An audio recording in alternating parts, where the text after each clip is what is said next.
Gardening.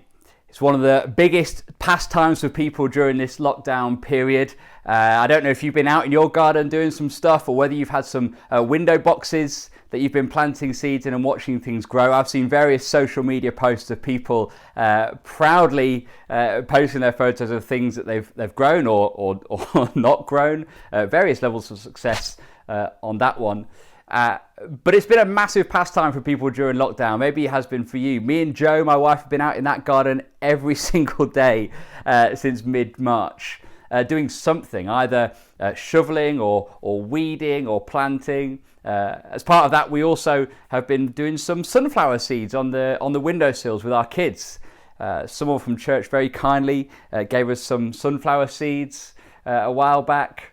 And they've been in the back of a drawer for about 2 years, and we've got these things out. They look dry, and we thought there's no chance anything's going to grow out of these dry seeds that have been stuck in a drawer for 2 years. And lo and behold, actually, we were right. Yes, this has not gone incredibly well on the sunflower front. My general approach to gardening is a lot like my general approach to parenting. Just give it some water every now and again and hope for the best. If it starts to look like it's keeling over, put it outside or something. But the problem with that partly is that actually the compost is too wet. The soil that we've put it in that pot, we watered it too much and it got too damp and just nothing came out of it. The soil wasn't the right soil for the job. Actually, we've been doing some gardening, and another friend of ours at church has been giving us some brilliant advice. And as we've looked in the garden, they've said you've got to know your soil, because some soil in the garden is really hard and rocky. Some of it's really wet and boggy, and some of it's just got clay underneath. And it doesn't mean nothing can grow from those things, but this friend said you've got to know your soil. Know your soil. And as we look at this passage in Mark together, we look at the words of Jesus, we're going to take time to know our soil. We're going to look at the seed that Jesus is planting, the things that he's saying here and saying into our lives today, the seed that he's planting, and the soil that is going on in our hearts. Jesus is speaking metaphorically, and he's using the picture of different types of soil to describe different kinds of hardness or softness of our own hearts. And so Jesus tells this story of a sower, a man who's scattering his seeds, and the seed lands on different types of ground and produces different kinds of results. And firstly, we're going to look at the seed. First, we're going to look at the seed that Jesus wants to plant. And you can look at verse 9 together. He's told his story, told the parable, and then he says, verse 9, whoever has ears to hear, let them hear. Lol, good farming joke by Jesus there. He's talking about crops and farming, and then he says ears of corn, ears of wheat. Never mind, you'll get it another day. When he was alone, the 12 and the others around him asked him about the parables. He told them, the secret to the kingdom of God has been given to you. He's planted a seed. But to those on the outside, everything is said in parables, so that they may be ever seeing but never perceiving, and ever hearing but never understanding. Otherwise, and here's the seed, otherwise they might turn and be forgiven. Otherwise they might turn and be forgiven. And that is the seed that Jesus is trying to plant. That's the seed that Jesus is trying to plant in the words of the Bible. It's also the seed that he's trying to plant for you here and now today. To turn and be forgiven. That's Jesus' whole message whilst he's on earth. To turn and be forgiven. To turn from the destructive, self-destructive path that we've been down, our self-serving paths of self-destruction. And to turn, to find a new way that follows him, the designer and creator of life, who knows how it works best. To turn and to follow him. And to find forgiveness in that. To know that everything you've ever done wrong, and everything that you're going to do wrong, can be forgiven. Can be nailed to the cross with him and taken away and be forgiven. That's the seed. That's the seed that Jesus is trying to plant. That's the seed that Jesus wants to plant here and now. And so we need to know our own soil, our own heart position, to understand how that seed then comes into our lives and how we react to it. And that the first kind of soil that Jesus describes is in verse 15, as he kind of gathers his 12 friends, his inner circle of friends, starts to explain the parable. Verse 15, he says, some seed goes along the path where the word is sown, and as soon as someone hears it, Satan comes in and takes away the word that was sown to them. So the first kind of soil is this path. The path where the seed kind of stays on the surface level, and straight away Satan comes in and tries to steal it away. Now, in our house right now, we are really into the Narnia books. The Lion, the Witch and the Wardrobe is a firm favourite. And in that story, it's really interesting how when the White Witch appears, she first speaks to Edmund, one of the brothers and sisters. And when she appears, she doesn't come with a full force of kind of evil power and full force. She kind of comes in quite nicely and kind of in through the side door. And she sets herself up as quite an attractive ruling queen over Narnia. And the way she lures Edmund in is by trying to trick him, trying to treat him to sweets, Turkish delight. And that's how she gets her way with Edmund. Edmund is totally fooled by her. She didn't come in with full force. She kind of came in with deception. It's interesting, isn't it, that when we think about Satan in the Bible, when we get introduced to him first thing in Genesis, he comes into the humans in a garden, and he doesn't come with full blaring force, but he comes in as a deceptor and as an accuser. Things we know about Satan from the Bible aren't about little red horns and a trident, but they're about him being an accuser and a deceptor. What did he say to Adam and Eve in the garden? Did God really say? He's a deceptor. Is your soil like the path?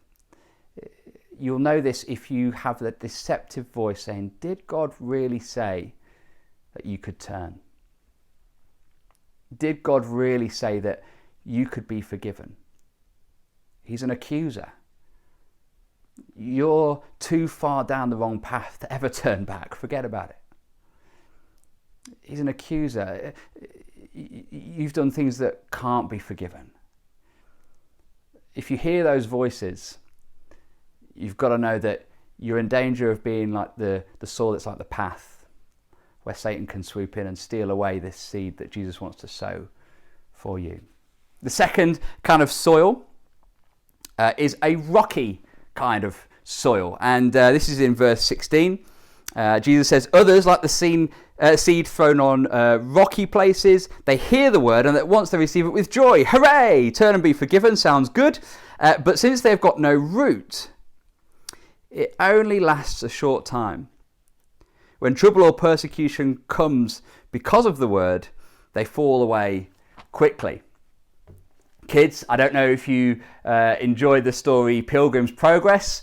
If you've never read it before, get a parent or a grandparent to read you Pilgrim's Progress. I was a bit of a Pilgrim's Progress skeptic, if I'm honest with you, until I actually read it. And it's brilliant. The main character, Christian, has literally done this thing of, he's turned, he was on a certain path and he turns to go on a new path that leads towards a new king and a new rule. And there's a character in it called Pliable. And now Pliable comes after Christian. He's like trying to get him to turn around, and Christian explains to him, look, that old place is no good, but the new place we're going, I don't know what the path holds, but we're going somewhere great. And Pliable hears this, he kind of receives this seed, he hears this word, and he's like, I'm on board. Let's go, Christian, this is great. I can't wait to get there. Fantastic. And he joins Christian on his path. He turns and joins this new path. Now, Pliable's a bit of an idiot. As it's portrayed in the films. Actually, in the films, he's voiced by someone with a slightly northern accent. So, nice one, Bedford Bunyan. Anyway, regardless of that, it's a good story. Pliable goes down the path. And they're barely a few hundred yards down the path where they go into a swamp. And the swamp represents that kind of persecution and hardship. And they've barely got mud on them, and pliable is already like, I'm out. I'm out.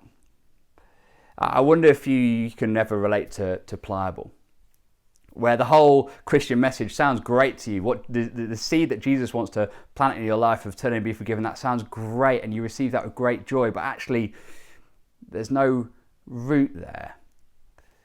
And actually when any possibility of persecution comes, whether that's just mean words in a playground or in your college or sixth form or in your workplace or from your family, actually I'm out. I'm going to abandon it. If you relate to that, maybe you identify that there is a rocky soil in your life, in your heart. The third kind of soil to identify, we're going to know our soils well this morning. The third kind of soil is found in verse 18, and this is a thorny kind of soil.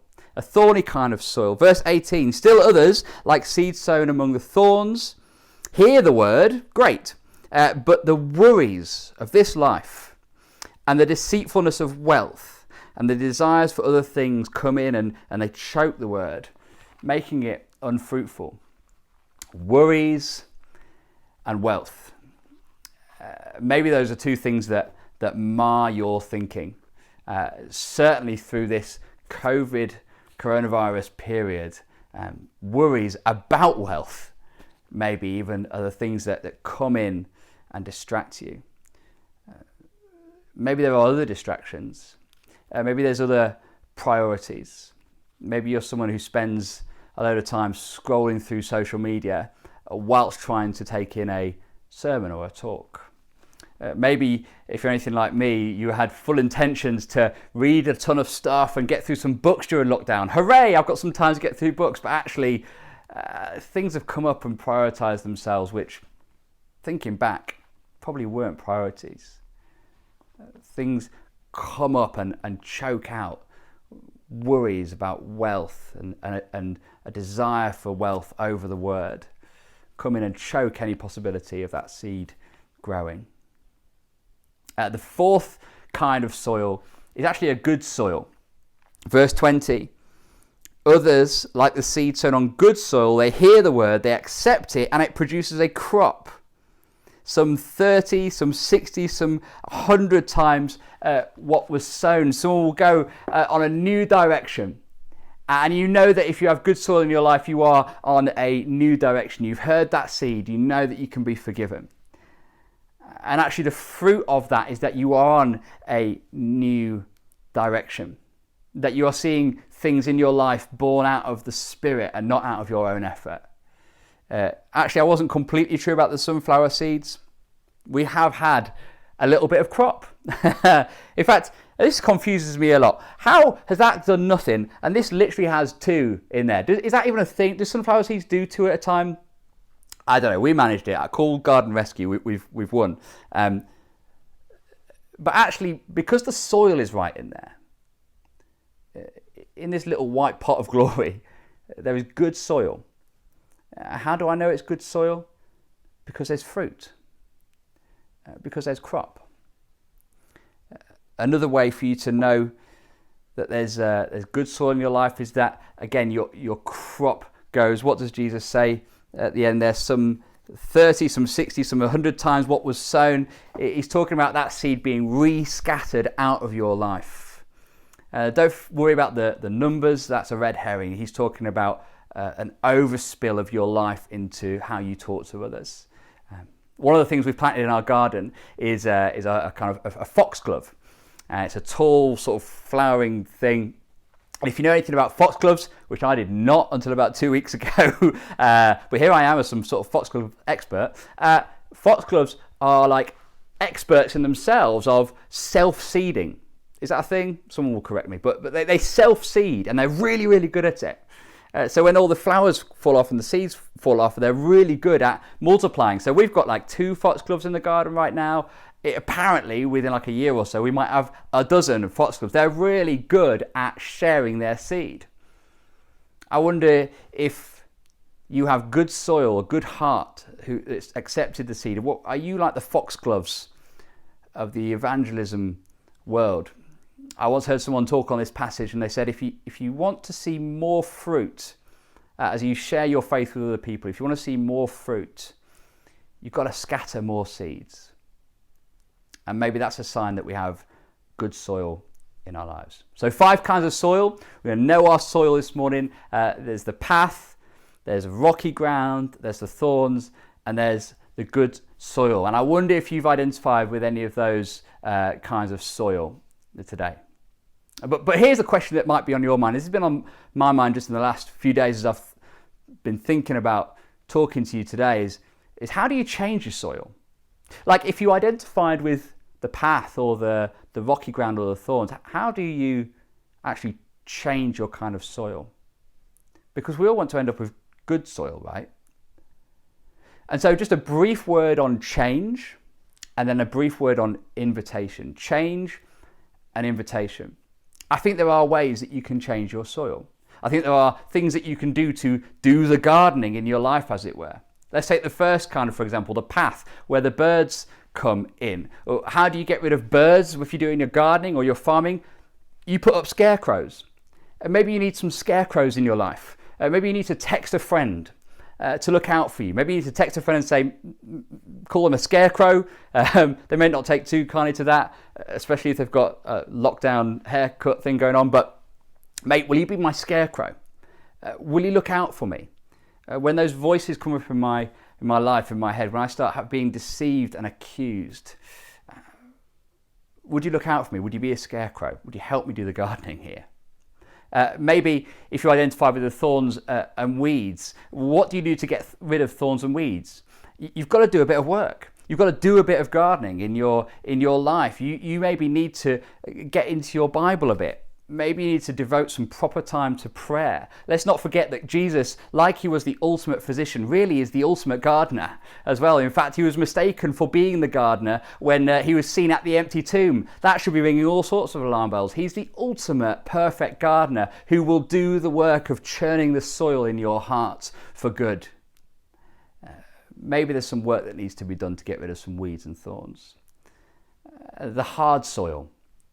Again, just ask yourself, how do you get rid of hard soil in a garden? You pour water on it. Jesus himself calls himself the living water.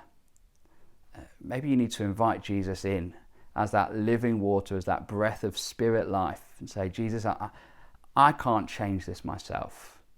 I need you, living water, to douse me, to drench me, to change my hard heart to a soft one, that I might receive the seed and it to bear fruit. And finally, if you identify with the good soil, then I'm pleased for you, I'm praying for you, that's great. Potentially a word of warning though, is that Jesus at this point in his ministry is surrounded by Pharisees. Pharisees were the religious kind of do-gooders, the people who ticked the box, the people who listened and sort of took it all in, did the right things, said the right things, logged onto the right YouTube channels, turned up to the right stuff. But they didn't know Jesus. They had Jesus right in front of them. They heard his words, but they didn't have a relationship with Jesus. Their hearts were hard and not soft to be receptive to the message.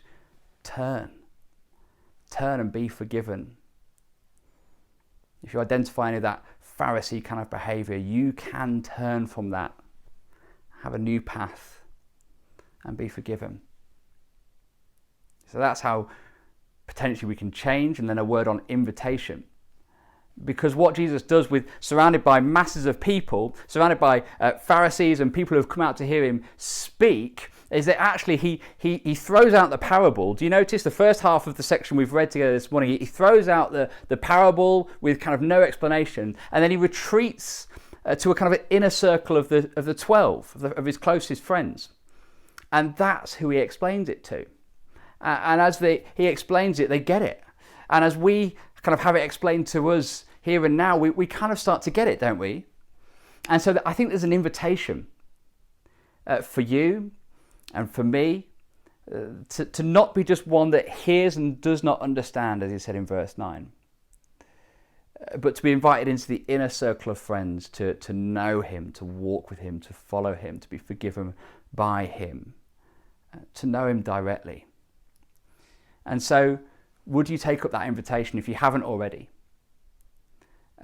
To not be on the outside, but to be invited into the inner circle of friends that say, I have a relationship with Jesus. I don't just hear his words and they bounce off from a hard heart, a hard soul, but actually I have a relationship with the one who is the seed himself. And so may you, my friends, have soft hearts. May you accept that invitation. And may you turn and be forgiven.